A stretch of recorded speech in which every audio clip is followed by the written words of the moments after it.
Hi guys, it's Miss Carico here, and we are going to upload a few tutorial videos for our builds that we will be doing in class.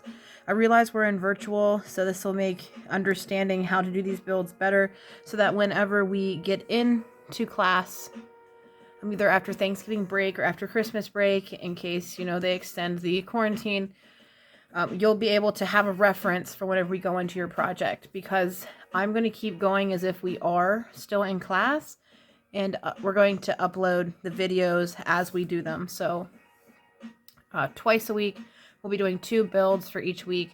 I realize next week is Thanksgiving break, so this week we did the base plate build, and then we'll do a simple gear assembly tomorrow and Friday. And so we'll just work on it as we go through. So you're going to use these videos as reference. It is for Project Lead the Way for our automation robotics. And we will use our nicknames for some of the parts just so that you can visualize it easily. And we'll go ahead and get started. Hopefully the lighting's nice and good for you. If not, I can try something else for the next video. But it seems like it's pretty good for right now. So we should be good.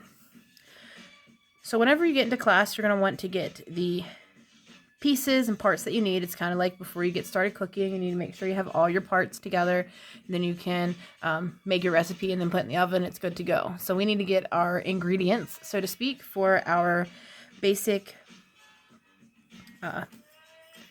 assembly here. This is for all the assemblies that we're going to do for the gears, drive chains, lead screw, and all those together. So once we build this in class, we're not going to take it down until we get done with all the builds.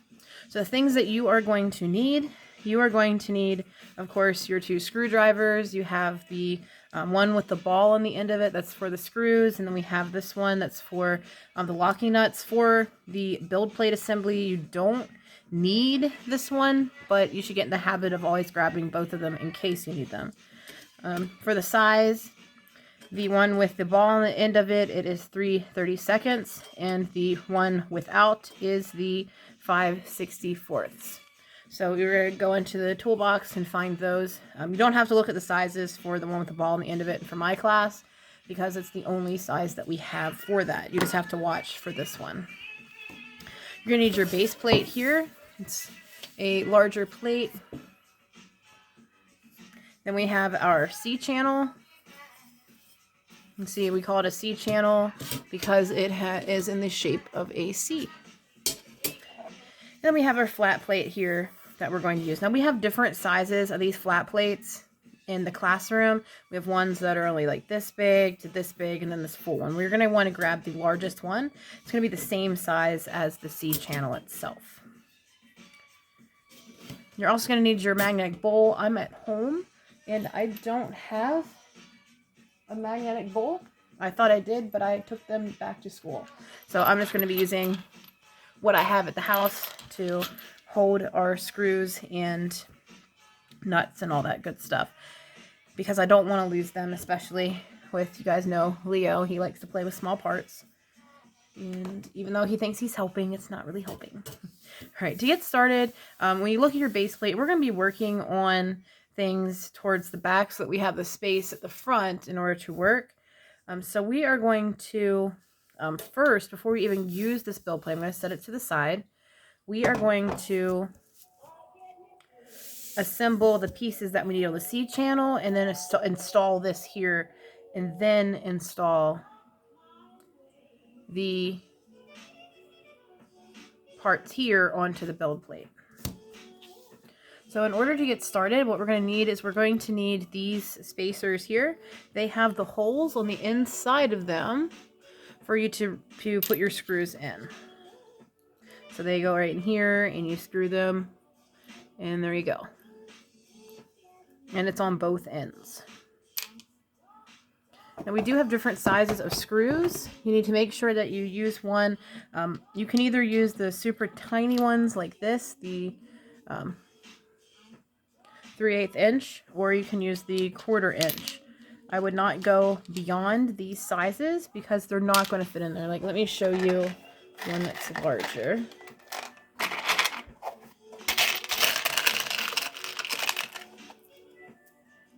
For example, here's this one that's larger. If we put that one here, and watch this one call me a liar. There it goes. So you can see it doesn't actually fit all the way in there.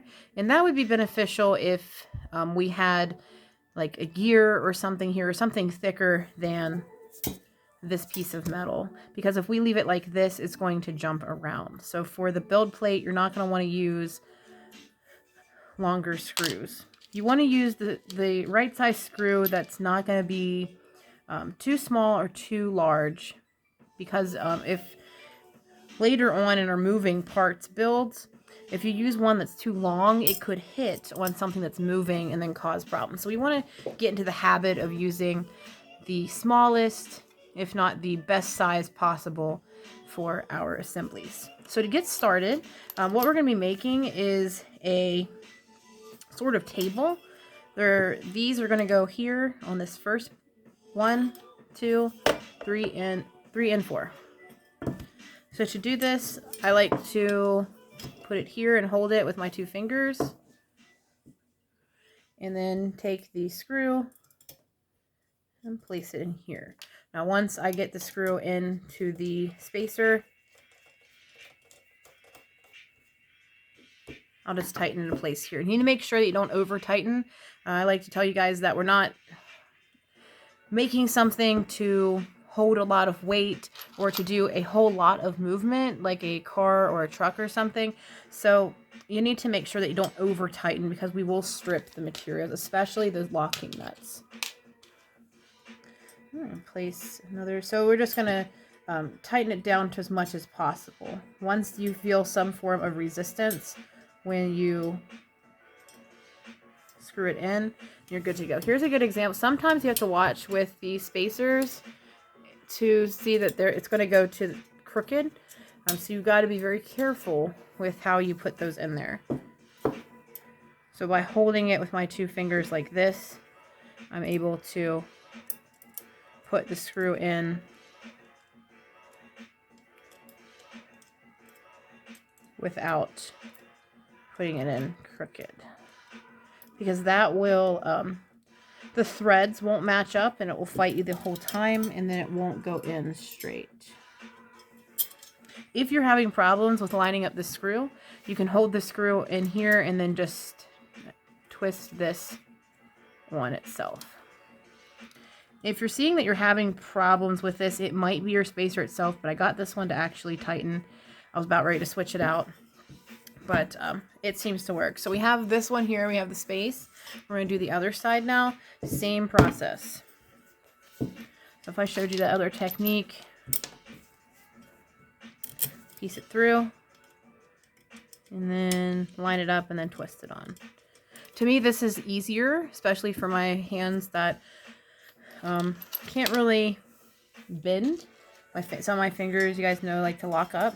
And this is easier for me to do. You just have to find your own style, whatever works for you. Because you don't want to work harder than what you need to for these assemblies. You just need to make sure that you just get it put together. And whatever works for you, I'm not going to tell you, like, if you don't do it like this and you line it up and do it this way, I'm not going to tell you you're wrong if you get the same result. As long as you're not also breaking material.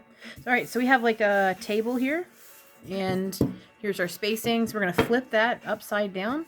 We're going to place this flat plate on here. Now, when you're at school, you're going to be able to feel these. There's 2 sides to all the metal. One side is really shiny and smooth, and the other side, it's still shiny, but it has like a duller sheen to it, and it's rougher. We want to always put that on the inside and keep the shiny sides out. You're going to want to line up the holes, and I'm going to do a close-up of these as I'm doing them, so you're able to see them a little better now that I can put this down on the table. So we can see we've lined up the holes here, and we're going to go in and tighten it in place. All right, so notice how I didn't grind on it. As soon as it gave me some resistance, I went ahead and stopped. Same thing on here. Now you've got to watch. Sometimes it's off by a hair, and you'll get that crooked screw. Oops, hands in the way. This one gave me a little bit of a fit towards the beginning, but if you straighten it back up, it'll be good to go. So go ahead and flip it. Whenever you go to tighten it on the other side, you'll notice it might move. At this point, this is where more than one set of hands is for the best, because these pieces have been used before for other builds and they might be a little bit bent. They're not factory straight anymore, just because they have been used. So if you have more than one set of hands, you can have somebody make sure that it's lined up with the holes and doesn't move while you put the screws in. So you can see here with this one, see how it's off by a hair? You would want to put your finger down here and line that up. There we go.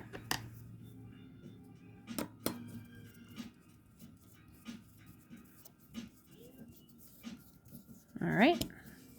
Now we have a box, and there's different sizes for these spacers. Now these aren't in your toolbox at school because I reorganized them, but you have different sizes of these, and it just depends on what it is you're trying to get done. So this is the medium size. I like to call it the mid size, because we have ones that are the 2 1/4, roughly 2 inches, 2.5 inches long.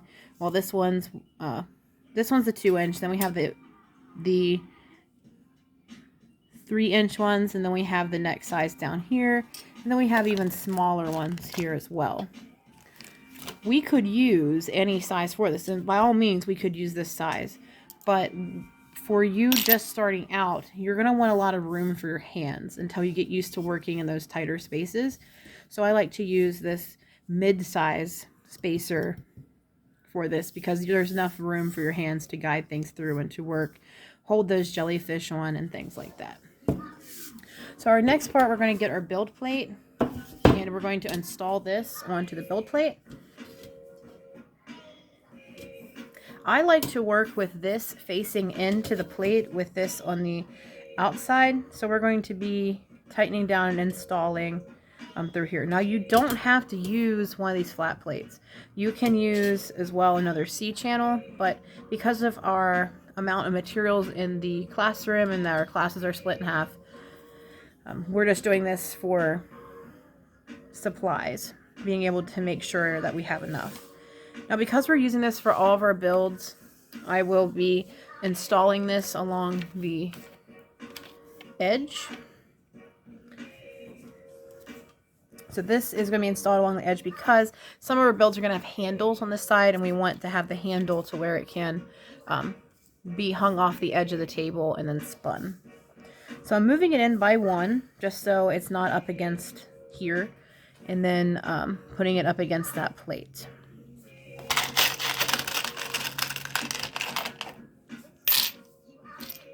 So again, we need to make sure that we select the right size screw for this, and I'm going to go with these ones. They're the next size up from the 3/8, right? The 3/8 are just slightly too small. So you're thinking, how in the world are we going to be able to fit our hands in here, being able to hold on to that? The reason why we use the magnetic bowls is that the screws eventually become magnetized, and they'll be able to hold on to that screwdriver pretty well. And we can just feed it right down through the hole like this. So then I can just put my hand down in here and hold it. Let me put the camera up a little higher. In order to tighten this down to the build plate, you're going to need to flip it upside down like this, and then hold on to that with a finger, and then place your jellyfish on here like this. And then whenever we flip it around, if it needs to be tightened down more, we can just flip it around, hold the jellyfish down, and then tighten with that screwdriver. So I'm actually going to put another one down in here, just because I didn't use that other C channel. I want to make sure it's not going to go anywhere. So we're going to flip it right back side up, line up like this, place the screw onto the screwdriver, piece it down through, hold it,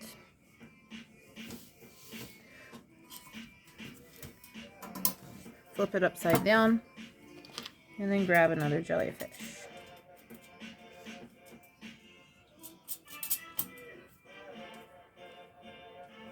right? We're going to put one more in here just so we know it's not going to go anywhere.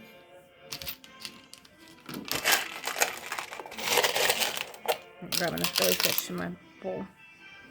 And you're going to attach it like this. Right, and then piece it down into the hole. I'm going to put it right down into this spot, which, there you go.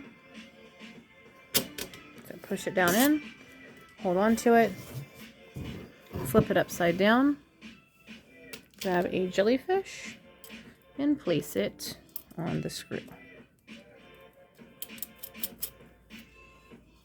Now see how my hands can't really grip that? Here's a good example of just flipping it around like this. Taking that screwdriver, I push it down through this hole like this, and we tighten it by spinning the screw up top and holding the jellyfish on the bottom. So this build plate isn't going to go anywhere. We put enough things in just because we used the flat plate and then another C channel. If we used the 2 C channels, this one wouldn't have been necessary, this middle screw. But because I need to make sure it wasn't going to move, we just did it that way. So we are going, the next section that we're going to do is that we're going to do the blueprints for this. But this is your basic assembly. We're going to be feeding things through here, and then the front of the plate is actually here towards this. And we'll just use this throughout our first section, our mechanical systems section, which is lesson 2. And then when we get done, we'll be able to start into our first project, which is the windmill, and then our pool toy, and then our survival activity.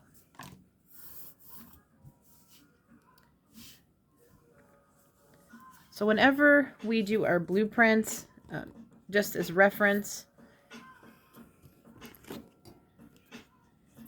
this would be the front of the plate. All right, the whole front. This is the top. And then we're going to spin this to the right. And then this would be the right view of it, viewed straight on.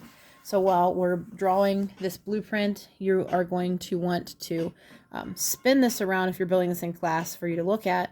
But just know that I'm going to have it projected here like this. And this is what I'm going to be drawing, what I'm viewing. So here's the front again, top, and then right.